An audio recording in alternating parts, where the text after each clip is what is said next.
Kate, you've been kind of on me about my lack of resolutions. I haven't been on you. I've quizzed you. I've been inquisitive, but do you feel like I've been on you? Well, no, you've mentioned it from time to time, and it's like initially we talked about it maybe a week out from New Year's Day, and I was like, nah. And then a few days later, you're like, so is there anything happening with your resolutions? And then I keep on saying, well, Kate, I resolve to always be better, and so I just do it when I feel like it. I'm always self-improving. You did a very good Matt Stooks impression right there. Thanks. Good job. I was putting together the podcast yesterday, and I was like, oh, you jerk. You sound like a real jerk about it. I don't think you sound like a jerk, to be clear. And maybe I didn't sound exactly like this, Kate, but in spirit. I don't think you sound like that. That's what I sound like. Okay. Okay, so I ran into this article called A Personal Digital Reset. This is from Anil Dash. Okay. And he had some suggestions that I thought made a lot of sense and maybe I could do, or maybe be helpful for the listener to know about. Nice. So digital reset. So the two things that stand out to me in this article, he uses Twitter as his example here. Okay. But I would say it would also apply to maybe the people you follow on Facebook, maybe on Instagram or whatever. It says he deletes all the people that he follows on Twitter each year. Starts from scratch with all new people. Whoa. And then we'll slowly add people back in. So many people will end up, there that were there before, but he's starting from scratch. So he's kind of making a fresh start to his Twitter list. What's the point of deleting everybody if you're just going to add them? Well, because you will consciously make a decision to add the people as opposed to them just taking up space in your feed. The other example he uses, which is kind of on the same lines, is on his phone. He says, once a year, wipes out the phone and starts over, and then just adds the apps back as he needs them. Now, I already do that. I do that from time to time. Just wipe the phone, get you better performance starting from scratch, and then slowly re-add things as I need them. And then you find, when you open up your phone, there's not all kinds of distractions.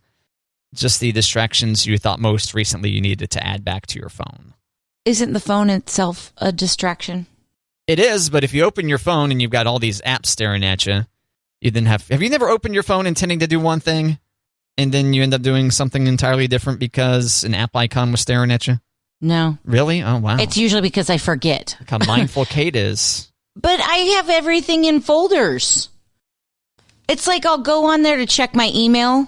Yeah. Instead, I've got a text, little indication. So it's not because it's staring at me like, ooh, something shiny. It's just like, oh, I've got a text. And then I go, why did I grab my phone in the first place? That's what I meant. Come on. Okay, but you don't have your apps in folders? No, I don't. That's your problem. Well, if you have them in folders, don't you still get a badge? And can't you still see miniature versions of I just never really got the allure of folders. Which surprises the hell out of me because you are super organizo. Mostly I've got mine in folders so I can see my background picture of my dog. And I can move the folders so it's like, oh. Oh, so you have very few items on the home screen at any point in time because everything's consolidated into folders? Yeah. So I've got my apps for all my restaurants. I've got my apps for my music. I've got my apps for fitness. I've got my apps for games, shopping, social, photos, prayers, important. And so then are those spread across multiple pages, or that's just like page one? I have 2 pages because page 1 only has 8. I can't do math. Only has 8 on the home screen so I can see my dog. Yeah, but I don't think I have that many apps though. Maybe because I've got few folders that I don't see how many apps I have. Maybe I do. So I open my apps almost exclusive. Well, I shouldn't say exclusively, but oftentimes just by searching for them using the search feature, as opposed to flipping through pages or diving into folders. How many pages do you have? Hold on, let me get this phone out. 4. 4? And on the 4th page, there's only 3 items. Wow. But there's 0 folders. So what, are you saying that's a lot or a little? I just feel like that's a lot. But I only have 2. And I'm not using the whole screen for either one. Okay, yeah, this would be 3 total if I had them consolidated onto the approach. If I had more apps on the first page. But, yeah, I think this is a good idea to delete apps. Okay, so you clean everything out. And then you go, hey, I need this app, so I'm going to go back to that app and add the apps as you go to use them? Yes, as I need them, yeah. Okay. Does it delete any of your already established information?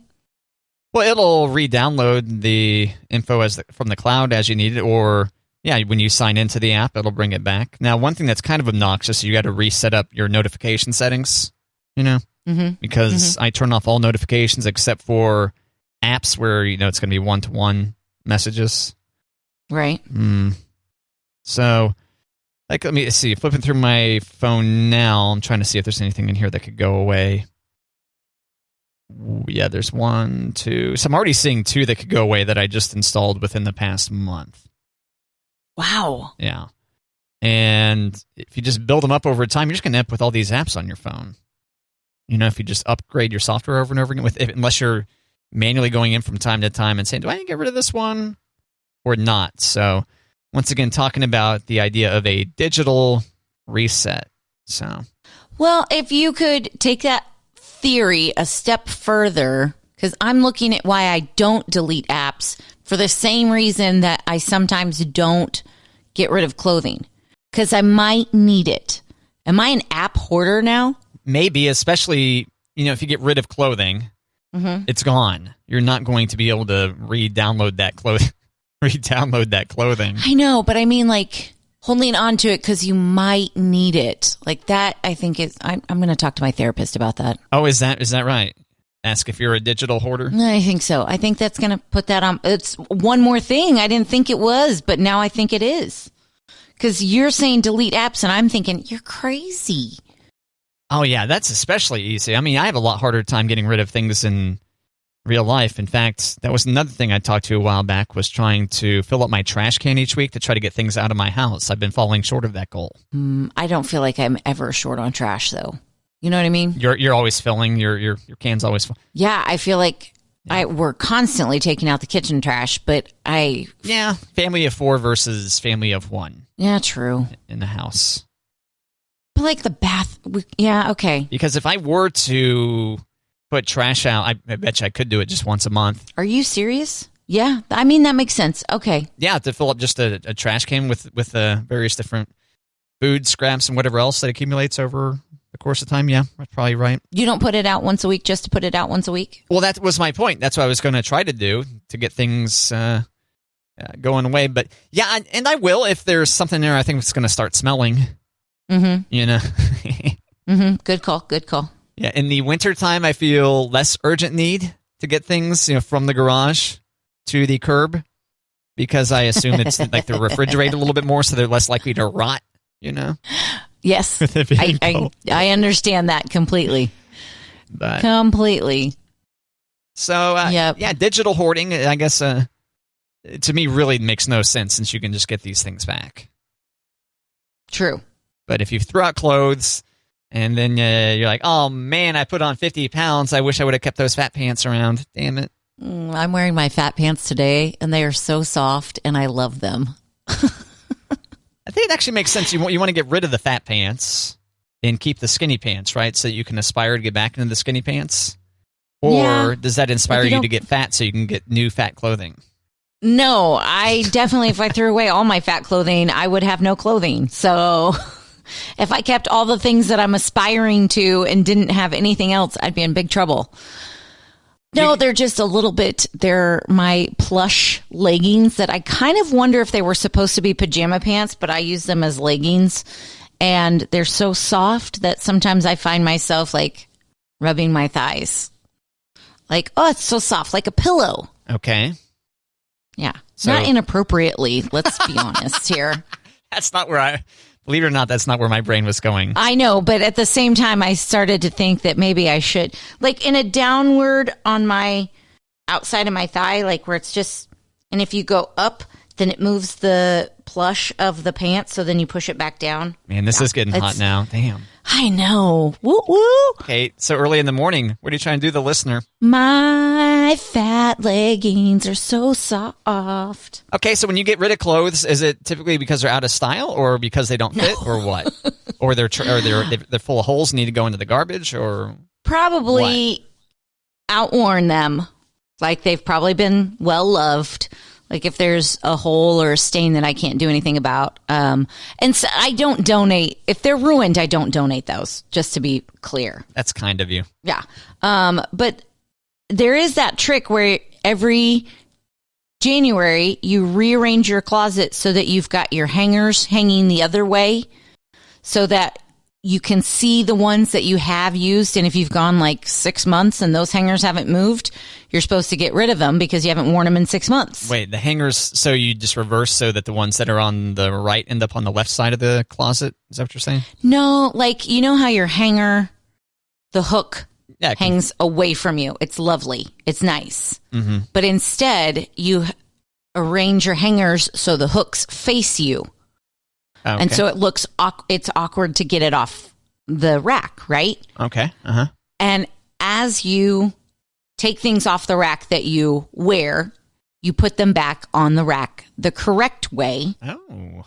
So you can see which ones that you have worn, and you can still see the hangers that are facing you awkwardly and go, okay, I have not worn those items in 6 months, so it's time to get rid of them. Nicely done. That's a good life hack, Kate. Yeah, I haven't done it, but I've been told it works really great. Oh. Yeah, that's a good idea. Flip all the hangers as you use clothes, put them back the normal way, and then eventually you're going to have a bunch of scary looking ends of the hanger staring at you for clothes that you haven't used in however long. Okay, I dig it. Yeah, yeah.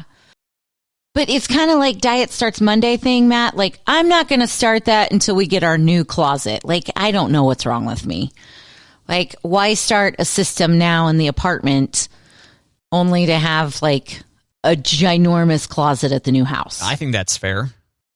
So maybe someday I'll do that system. We'll just do it when you move into the new house. Just immediately put all the clothes on. Right? Exactly. The opposite way, yeah. And to be fair, Monty has way more hanging clothes than I do. We're trying to prove ourselves, Kate, not improve others. Except for this advice we're trying to give to listeners to decide whether they want to use or ignore. So Right. Okay. Like, yeah. Monty was talking about how he wishes our closet wasn't so big in the new house. And I'm like, dude, you've got more clothes than I do, and you never wear them. So we're going to need that closet. Is it space you could have reclaimed in your build or something? He was saying he wished our closet wasn't so big so that we could do the laundry room in the master closet, and instead of the laundry room, do a powder room. Oh. Yeah. Okay. I'm saying Mama wants a closet. And Mama wants a laundry room. Like, I don't want my closet to be the laundry room, because I've had to share the laundry room with kitchens, and I hate it. I just want a space for the laundry that's only for the laundry. It's not for the pantry. It's not for cooking. It's not for... Yeah. Okay. I dig it. Yeah. Yeah. First world problems. Well, we're living in it. Have you ever heard of Lake Superior State University in Michigan? No, Kate, I don't think I've ever heard of Lake Superior State University. Is that what it's called? Yeah. Okay. I've never heard of them either, but apparently they put out a list every year of banished words and phrases.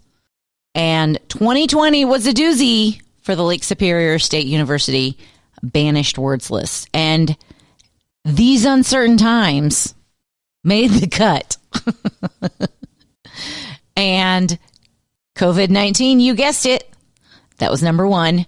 And they lumped in coronavirus and the Rona with COVID-19. Yeah. So those three are all banished. Yeah, I got to say the Rona kind of drives me a little bit nuts when I hear that.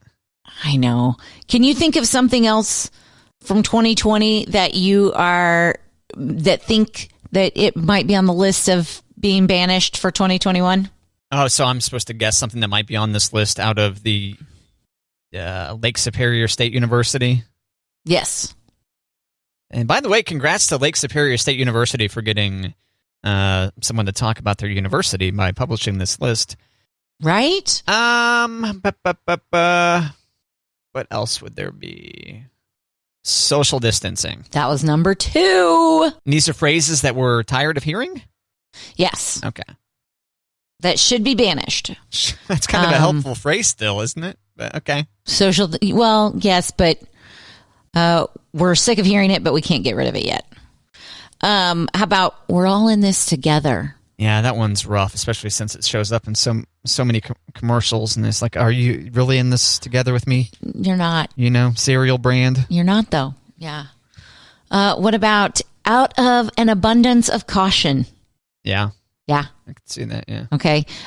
In these uncertain times, unprecedented. Okay. That one also made the list back in 2002. So what are these based on? They do a survey? Yep. They asked, and over 250 different words were submitted by people online. And Karen made the list. As a tired word to be using? Yeah. Okay, I'd say that's fair. This one I didn't know. Sus. Oh, yeah, sus. Yeah, like suspect, right? No. Like that's suspect behavior? It's not? What is it? Suspicious. Suspicious. Oh, that's right. Yeah, messing that up. Okay. Okay, I guess I hadn't heard that. But number 10 made the list for banished phrases. And I feel bad because I use it all the time. And I don't know if I'm ready to let go of it. But knowing that it should be banished kind of makes me feel like I should. But at the same time, I'm holding on. Can you guess what I say all the time? Oh, dear. Is this something you've said for, say, a lot of times for years now, or? I think so. At least more than 22. I will say 3-4 years. And I used to say it as a joke, and now I feel like I say it all the time for reals. Is it for reals? No, it's not for reals. I knew you were going to be like, Matt hates for reals. Okay, what is it? I give up. I know, right? Oh. Yeah, that's I know, rough. right? Yeah, that's rough. Ugh. And when I say it, I kind of cringe a little bit now because I'm like, oh, that's not that good. Yeah, one I've noticed a lot over the past couple of years is yeah, no. Are you familiar with yeah, no? I think I'm familiar, but I don't think I say it. Yeah, no. So the I'm trying. Yeah, no. Yeah, no. Seriously.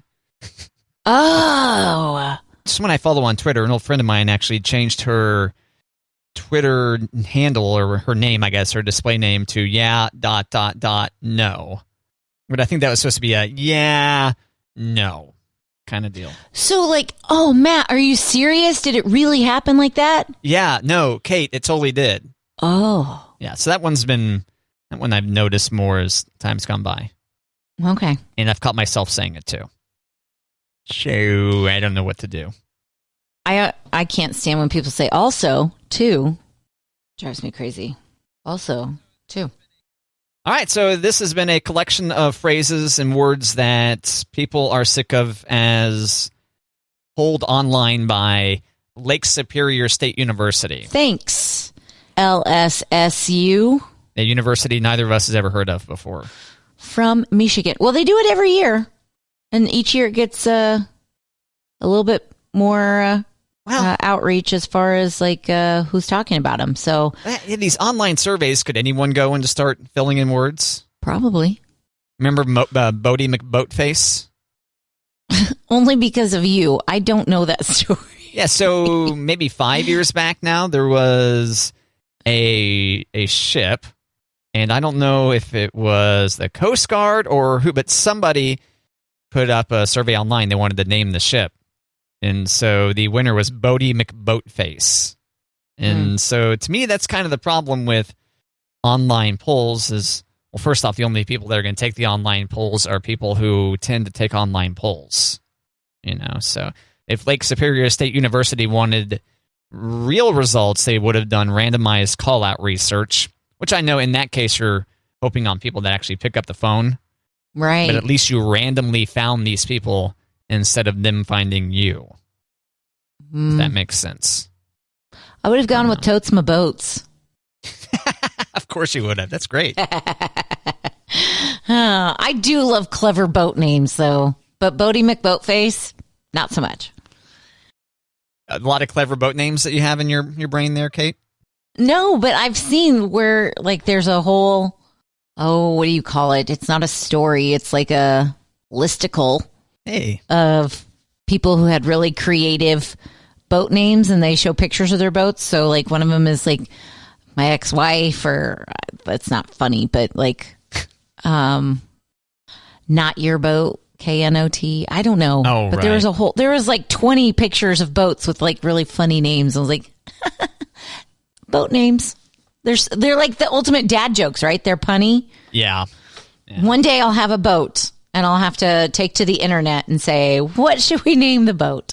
Yeah, I guess my brain is just not primed for puns right now. That's more the pun is really what you need. Totes My Boats. That's not really a pun, is it? No, I don't think so. But I think if we're in the conversation, you are very witty like that. But I think if I put you on the spot and say, Matt, give me a boat name, you're going to be like, Bodie McBoatface, just because it's on your brain. But I think you're very punny. Yeah. See, this is why I wouldn't do any good on a game show. Just crumble under pressure. Oh, Matt. I think you'd be good at game shows. They get me on the geography, Kate. We've talked about this. Yeah, that's the... what do they call it? That's when you need your lifeline. That's why we need to make sure whenever one of us sees one of those maps that has, like we had the most popular Thanksgiving items state by state, the most popular New Year's Eve drinks state by state, so on and so forth. We've looked at a lot of these maps, but if we could increase the frequency of those maps, if you could help me in that venture, I think that would help my geography skills. You pick up the Northeast. You pick up like Maine to Maryland. I've got the rest covered. But like the little tiny Delaware and Vermont, and you cover the Northeast. Well, that's fine. We can decide who is naming which states. Yeah. But we actually need more articles. We need to discover more articles that do state-by-state listings of things and then give us a map to look at. More maps. Got it. And that way when I go, oh, yeah, there's... what is that, Utah? What was one of those random-ass drinks that was listed on New Year's Eve? Paloma? Yeah, Paloma. Is Paloma a drink, or am I confusing that with Dr. Pimple Popper Lipoma? Gross. I think Paloma's a drink, and luckily my brain has not been tainted by the Dr. Pimple Popper. Story.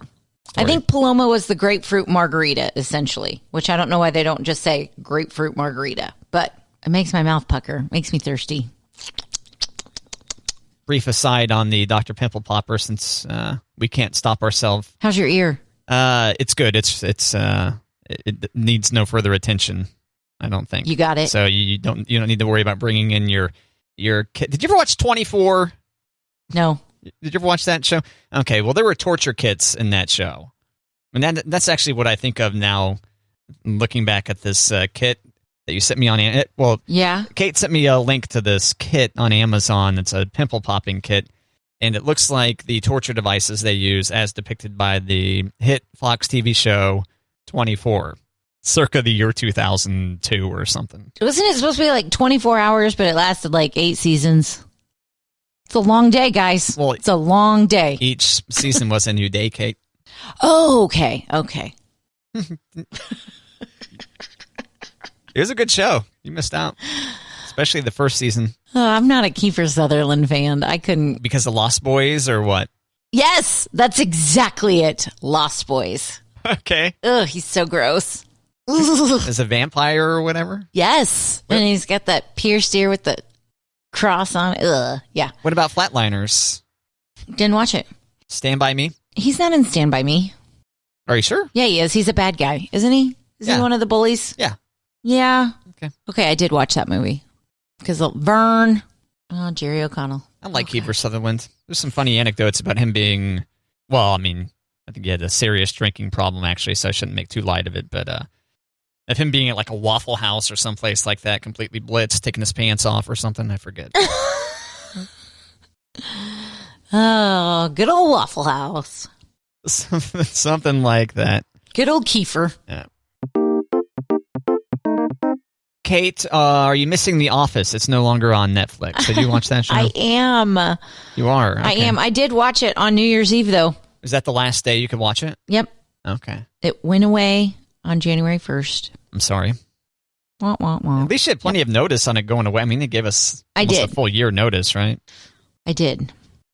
So now you can watch it on Peacock, which is NBC's new-ish streaming service. But unlike Netflix, you will have ads breaking up the segments. But that's originally how it was made for TV anyway, so, embrace it. Right, right. However, I recommend buying it because it's currently available for $30 digitally. The whole collection? The whole shebang, the whole series. And if you think Netflix, a couple months of Netflix is $30, maybe more, depending on your plan. No kidding? You can buy the whole series for $30? Yeah, that's what I did a few years back. Over the holidays, it was on sale for $30, and it happens to be on sale now digitally for $30. Then you own it forever, and you don't have to worry about it disappearing from Netflix or Peacock or forever, so on and so forth. I know what I'm buying today. So that's what I recommend. So, I know what I'm buying today. Doo-da, doo-da. In fact, I've been wanting to see the final season of Schitt's Creek. Yeah. Which is either headed to Netflix or may be available on Netflix actually now. I think it's there. And I don't have Netflix currently, and it looks like Netflix isn't going to be offering free trials again. Matt, what are you going to do? You want to borrow my password? I'll probably end up buying the final season. You're going to buy it before you see it? Well, I think that's what people do with Netflix all the time. Basically the same idea. Buy a season. Specific. I've seen the rest of the series. Right. Okay. So I would plan to watch it anyway. Okay. And not having Netflix saves me $15 a month. What if I just let you borrow my password? Don't they have... Well, you can only have so many screens streaming at a time. I don't know. Okay. Yeah, you can only have X number of screens streaming stuff at the same time. I haven't hit my limit yet. With you and the fam all want to be watching different things. Got 4 different devices going, maxing out the Netflix, and here comes Matt watching Schitt's Creek and using up all of your streams. Yeah, I don't know. Maybe if you just send me a friendly text saying, "Hey, gonna be binging for 6 hours on Netflix." It sounds horrible. Why wouldn't I just pay $25 and have it? You would spend $25 instead of saying, "Hey, Kate, I'm gonna watch 6 hours of Schitt's Creek right now on your Netflix." Yes. Okay. Sorry to annoy you so thoroughly with that, but well, it's like you would rather spend $25 than take my extension of friendship. So here's what I picture is you and Monty sitting on the couch there. You get a text, start looking at it, and Monty goes, "What are you doing right there?" And you go, "Oh, texting Matt our Netflix password. What's wrong with him? Why is he so cheap?" Says Monty. A, end scene. We don't sit on the couch together. B, he doesn't care who I text. C, he knows I hand out my Netflix password, so it's cool. Gosh, how many people do you have your Netflix? D, Matt, you've made the cut. I think it's fine. But I just think it's... How many people do you... 3. Wow, Kate. All right. Okay, maybe not 3. Are you just trying to extract my HBO password? Is that what this is about? Maybe. I'll let you have my Netflix if you let me have your HBO. That's kind of how my siblings are. Jennifer has... What does Jennifer have? I have no clue. Jennifer had FX for a while. Patrick has the DC. Is there a DC Comics? Is there what's the one with all the comics? Comixology or something like that, which allows you to, it's basically a Netflix for comic books. Maybe that's what Patrick has, but we were all swapping passwords. You can look at comic books on your iPad or your computer or whatever. Yeah.